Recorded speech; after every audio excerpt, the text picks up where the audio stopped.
This video continues MCP Security series, and the topic of this video is MCP Server Authentication with JWT, which stands for JSON Web Token. Let me first briefly explain what JSON Web Token is, how it is structured, and how it is used, and then we will do a quick recap of the previous video. JSON Web Token, or JWT for short, has a certain structure. By definition, a JSON Web Token is an open standard used to securely transmit information between two parties as a JSON object. It is primarily used for authentication and information exchange.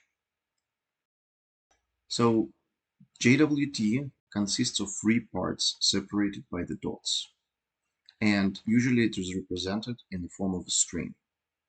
But this is not just a straightforwardly used string where we use letters as is.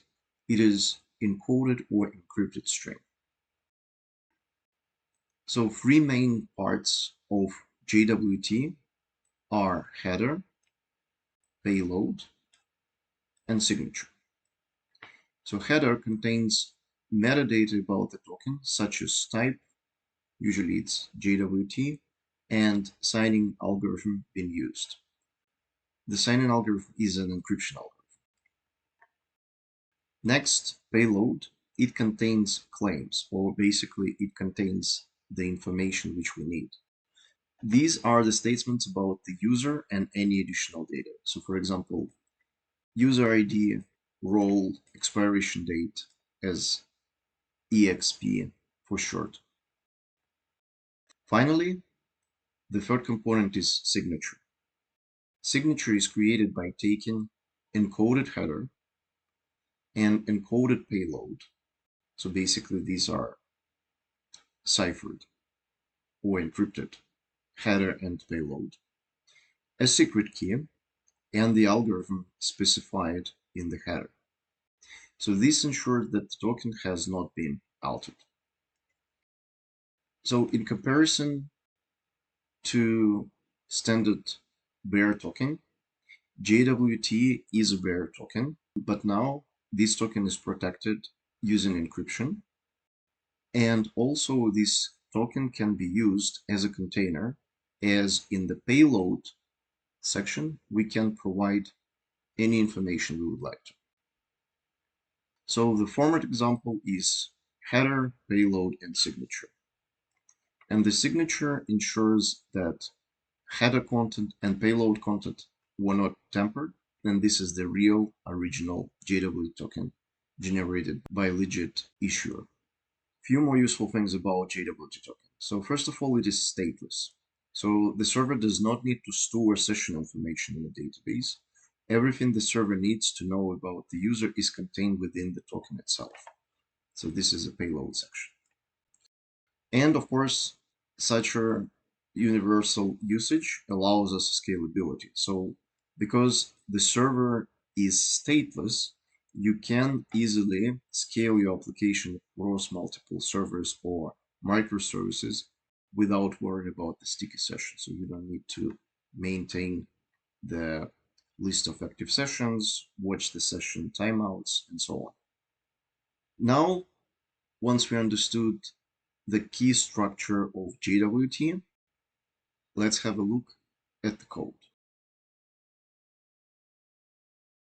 Now let us go through the code to implement JWT token authentication between MCP client and MCP server. Before I dive into the code, let us do the quick review of the code we have done in the previous video. So in the previous video, we were using simple bearer token, which was unprotected, unencrypted string. And in order to enable bearer token parsing to the server, we used bearer Auth component from MCP client Auth. At the point we were creating MCP client, we used this bearer Auth component together with the bearer token defined. And pretty much this is it from the MCP client code side. So how did we process it on the MCP server? So on the MCP server, we used Auth middleware, which is authentication middleware, inheriting from the base middleware class. And using the middleware, we are intercepting on-call tool event of the MCP server. Then we extracted a header from the HTTP request sent by the client, and we found authorization attribute of the header. So this way, we were checking if there was no authorization section or authorization header content was not equal to the string bare empty space bare token, which we have defined on the client side. Then we were raising unauthorized error. If bare token was successfully recognized, we will call the next item in the context of the middleware. Later in the video, I will show you how the middleware context is organized. So this is the base logic to implement authentication using bare token. In the case of JWT, most of this logic will stay the same because JWT token is still another token which will be used for the bare token authentication. But in this case, the method how we create JWT token is the main focus. So now let's deep dive into the code implementation to authenticate using the JWT token between MCP client and MCP server. As I mentioned, the method to enable transfer of bare token is the same. We will use MCP client and we will use the bare auth object. So in the code where we invoke the client, everything stays the same. We still invoke the client and we still use bare auth. But now, instead of just using the bare token which we're providing, and major part of the code of the client in this walkthrough is how we are actually creating JWT. From the description, which I provided at the beginning of this video, it seems pretty straightforward, but there are many technical details we have to go through. Of course, there are libraries which enable creation of JWT tokens, for example, Phi-JWT. But in this video, I would like to show all the components and all the machinery which is happening behind the hood, step by step, explicitly. So we will start with the function create JWT. And as I have explained, JWT can be used as a container. So in this case, we will use username as a parameter which will go inside the container. And this will be our parameter which we can provide for the entire Python script. So by default, we will use a test user, but also you will be able to provide a username as an argument for this script. So now let's analyze step by step what are these stages we have to go through to create JWT token. So the username is the variable. So we will define the payload variable as a dictionary. So we will have context key, which will contain our username, which is another dictionary. We will have initiated at time. So this is initialization time when the token is created. And we have exp as expiration time, where we define 1 hour for this token to be valid. These lines, they are simply creating the payload. So here we can print the payload and the payload type. This is very important. At this point, the payload type should be dictionary. Next, we will do the similar operation to define our header. With header, it's a little bit more simple because usually the header contains the algorithm, ALG key, and the type, or TIP. So the type is JWT, this is kind of a standard, and the algorithm is encryption algorithm, which we will use for signature, in this case, which is SH256. And we will print out that we create a header here, we show the header and the header type, and make an empty string. Next, we need to convert our header and payload into the JSON. In this case, this will be a JSON string. So let me once run the code. So I have all the steps printed out, and I will go one by one and show you the results of the printouts. So to do so, I need first to start my MCP server. Okay, the server is started successfully. And now let me run the client code.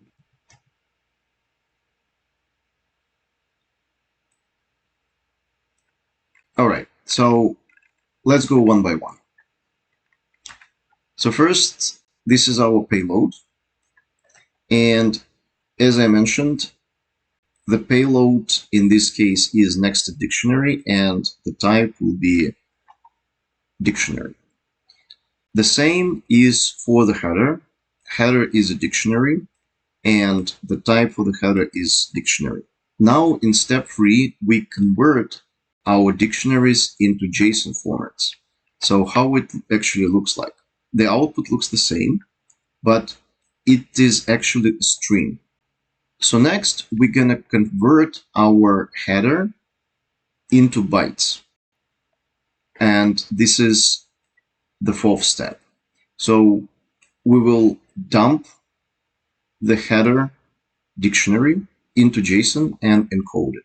This is how we convert the original dictionary into bytes. And you can see here that now we have this biliteral in front of the string. That means this is a raw bytes representation.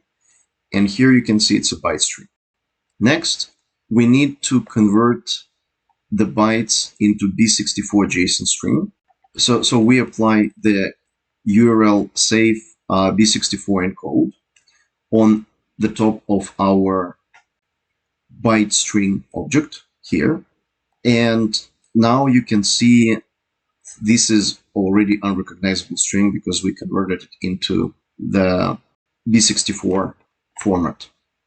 This URL safe means that whatever special characters used, which may cause the URL failure, they are removed from the string. So in this case, this B64 encode of a JSON string, it's a byte, and we can it has type bytes. Now we are going to remove the padding. Usually, the equal sign is used to pad the length of the byte string. So we are going to remove these equal signs from the byte string. In this case, the string doesn't change, and we still have a type of bytes for our string. Next, we need to convert the byte string, and in this case, this is a final. So the bytes string is stripped back into the standard Python text string. And here the result is that whatever encoding has been done before, now we see that we don't have any B literal in front of the string. This is just a normal string after the byte conversion. And this is confirmed by having type string.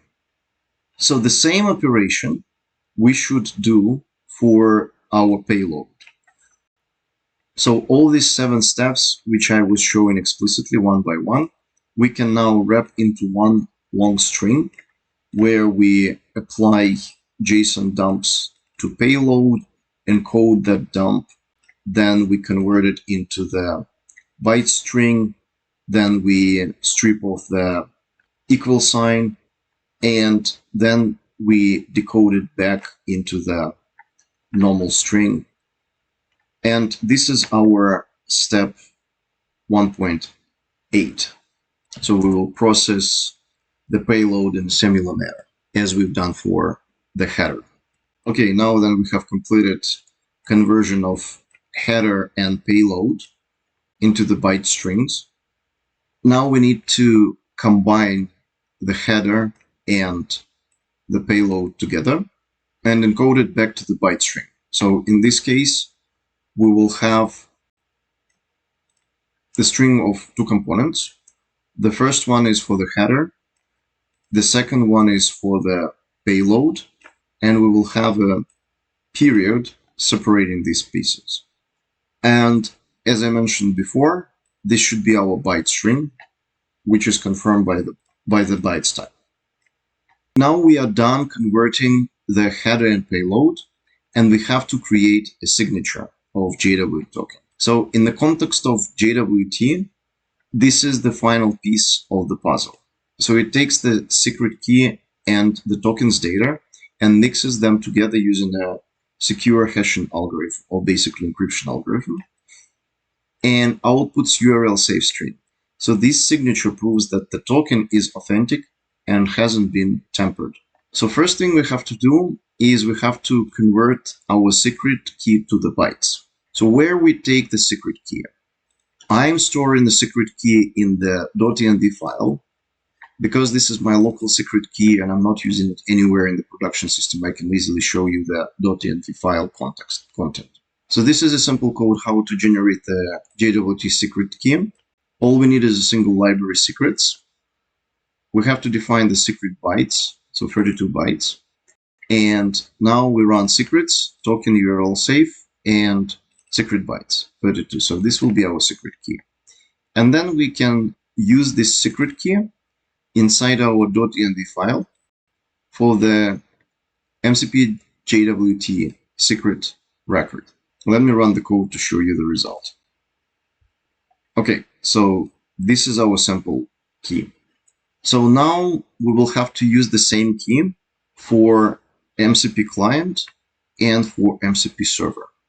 So I put the generated secret key into my .env file. So now we understand how to generate the secret key. And as I mentioned, as a first step, we convert this secret key into the byte string. So here in the terminal, I can show you the result of running this code, mcp underscore jwt underscore secret dot encode. So here we have the byte string with the prefix p, which is indicating the byte string, and this is confirmed by the type bytes. So next thing we have to do is basically initialize HMAC, which is hash-based message authentication code object. And this object takes three things. So first of all, it takes your secret key in bytes. We have just converted our secret key into bytes in the previous step. Next, the message, which in a JWT is usually the encoded header and payload concatenated together with the dot this way. So that's exactly what we have done. Once we define the message, so this is our message, we have our header and payload. And finally, the third component is the hashing algorithm to use. So here we use SHA-256. As I mentioned, these hashing algorithms, they can be considered as encryption, but it would be one-way encryption. So the hash algorithms, they only convert it one way. So once we get the string, we can only convert it to the code, but we cannot decode it back. That's why we cannot consider it as bidirectional encryption and decryption, but only one-way encryption operation. However, it will use the cryptographic. So hash is a one-way cryptographic function. So now when we get our secret bytes encoded, we actually getting the HMAC object. And in the next step, we need to compute the digest. So basically this takes the HMAC object and generates a secure hash. So this is our final goal. Okay, after we have created our HMAC object, now we're going to digest this object. So basically, this takes the HMAC object and generates a secure hash. So the result is a byte object that needs to be base 64 encoded and URL safe. We apply .digest method, and the output at step 2.2 is indeed HMAC object, and the class is HMAC. Next, on the step 2.3, the output is the byte string, and the type is bytes. This is an agreement with the definition of items 2.2 and 2.3.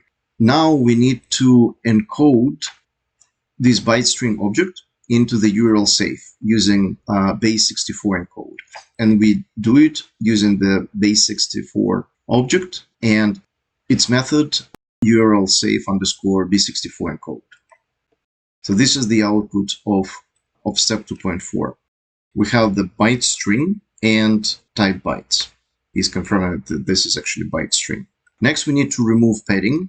So as in previous case, we are removing the equal sign, which is a byte string, and we use .rstrip method for this.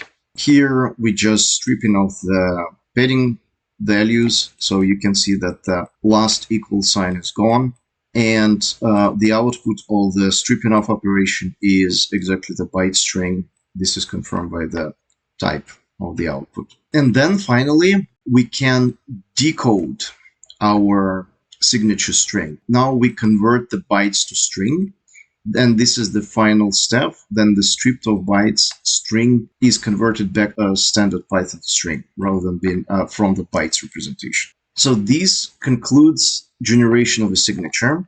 So this is step 2.6. This is our signature. We can write all these 6 operations in short in one line. Later, I will show you the clear function, which can be used for running the code actually without this step-by-step explanation of what is happening on each stage. So finally, we have to do one last operation. Now we have to merge the encoded head, encoded payload, and encoded signature into the JWT token. And these 3 parts are separated by period sign and all concatenated together. So this is our JWT token. Finally, I am printing out encoded header, encoded payload, signature, and JWT token, and the function returns JWT token. So this is our encoded header of length 40, the payload of length 110, the signature of length 43, and you can see that JWT token, it's basically concatenation of these 3 elements with 2 dots in between. And the total length is 187. So it's 185 altogether plus 2 period signs. And we are getting 187. So this is the way we construct the JWT token, which is now used instead of the unprotected, unencoded string, which we used as a bear token previously.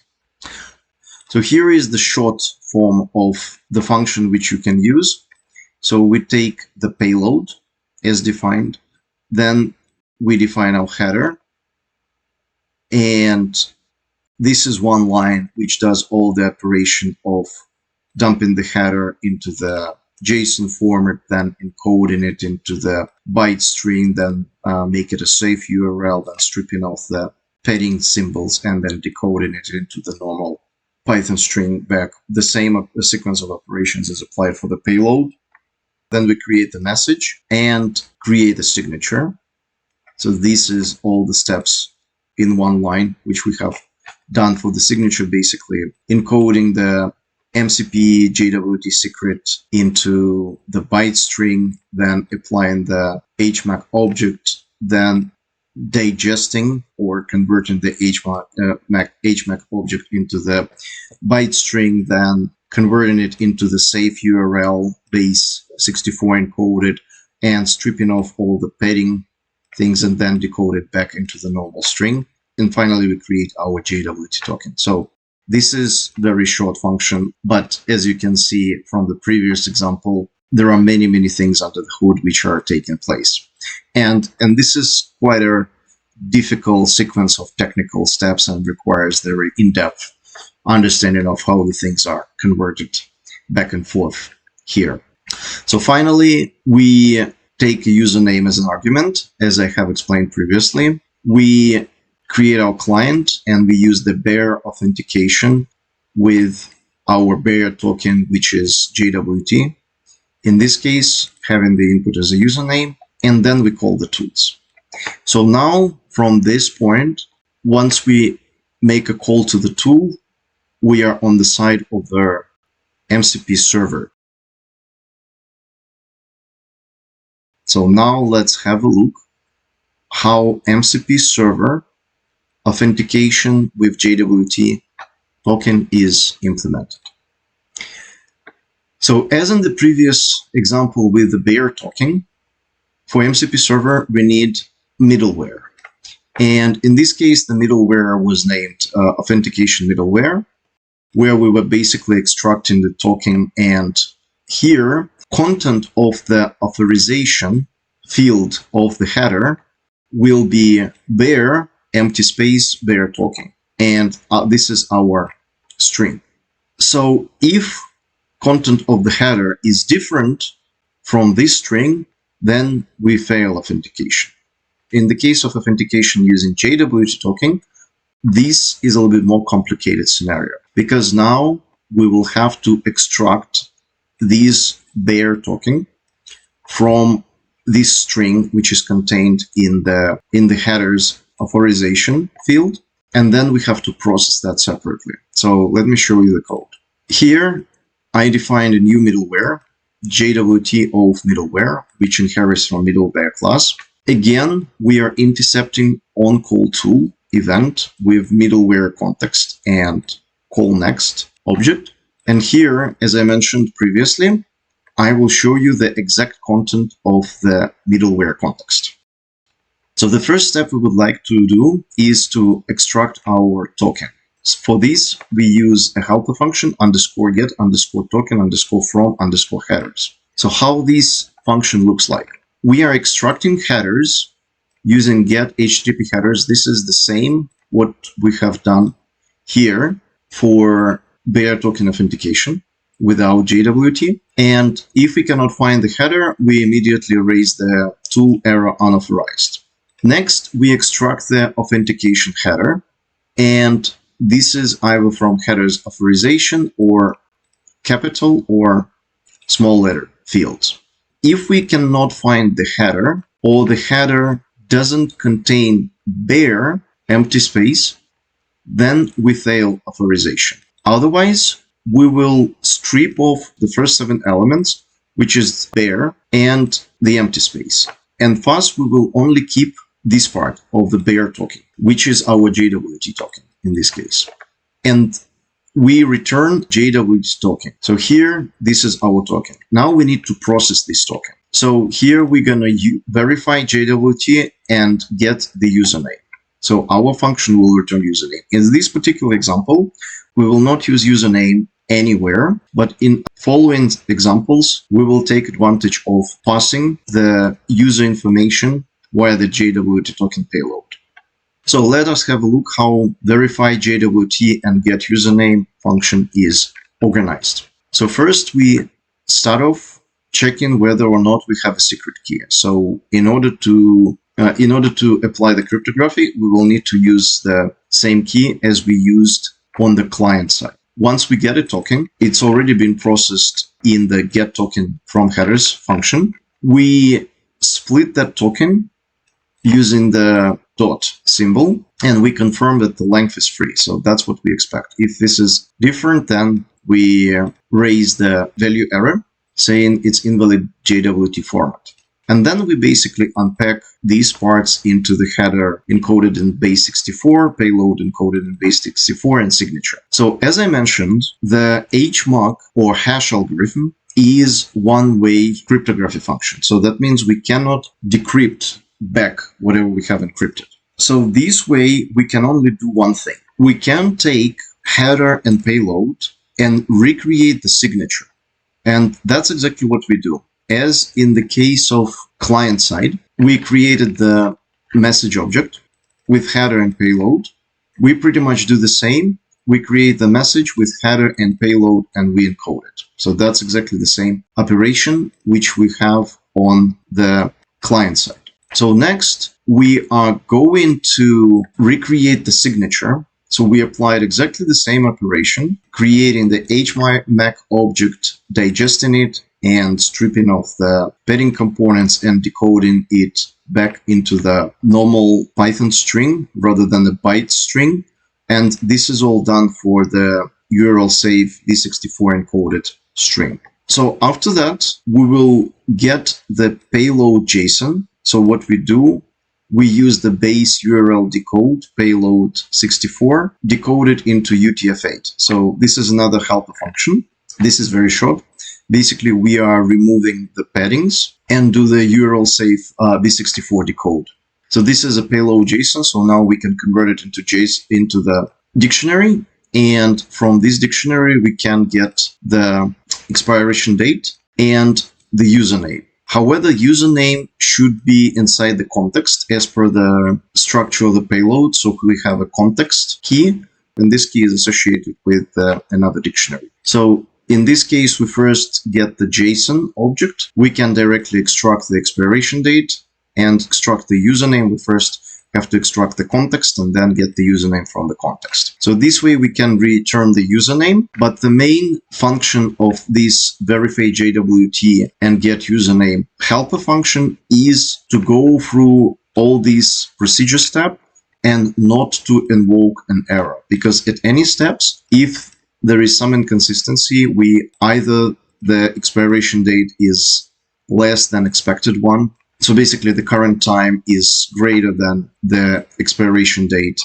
or we cannot find the username, or the HMAC value of the expected signature, which we have generated, is not similar to the original signature. We will raise different failures, and that means failure of authentication. All right, this is basically the server-side code. Now, let me quickly recap the segments. So as in the previous case, we are using middleware. We intercepting on-call tool. And here I will show exactly how the middleware context looks like. Then we get the token. And once we get the token, we actually verify the token and return username. And the verification of the token, since we cannot decipher the original bytes hash string, what we do, we simply reproduce the signature using the header and payload from the JWT token, and we compare the hash for the signature which has been generated on the client side and the signature generated on the server side. And if these two hashes match, then we confirm that JWT token is secure and we can use the information from it. Otherwise, we raise the value invalid signature, and that basically fails the authentication. And then finally, we convert the object into the JSON object, and from here we can extract the expiration from the payload, the context from the payload, and the username from the context. And that's basically how the logic works on the server side. So let me quickly run the server. Okay. And now I can rerun MCP client bear JWT. I will just do one small modification. Instead of create JWT, I will use create JWT short.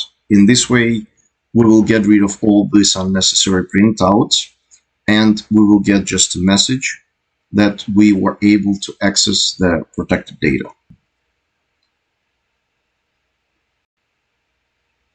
Okay, so this is our expected result. Now let us look at the server side. So here I have explicitly printed out the content of the middleware context. So let's see how it looks like. Okay, so within the middleware context, we have message, and we have fast MCP context. We have source, which is client. We have type, which is request. We have method, which is tools or call. And we have a timestamp. This is when we actually receive that part. Okay, and this is the middleware context. This is how it looks like. So once we have completed authentication or processing of JWT token using the middleware, this is exactly what we do. We do call next, which is reading the context. And what we see in the context is exactly we have to do the tool request, and the tool name is get private data. We provide no arguments, there is no meta information, and there is no task for it. And this is what would happen next in the middleware context. So calling the call next method, we are initiating the actual function call of get private data with no arguments on the MCP server side.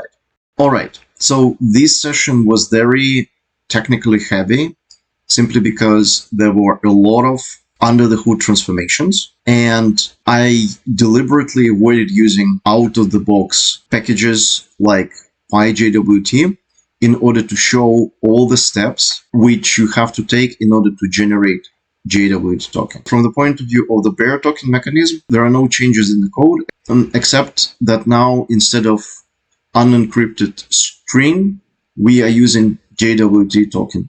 Okay, so this concludes the authentication with JWT token. I hope you like this video, so please subscribe and like this video. You can find all these codes in the GitHub repository in the description below. Thank you, and stay tuned for more videos from this series and other videos which I release about AI agents, machine learning, deep learning, and all the other things which are related to AI. Thank you.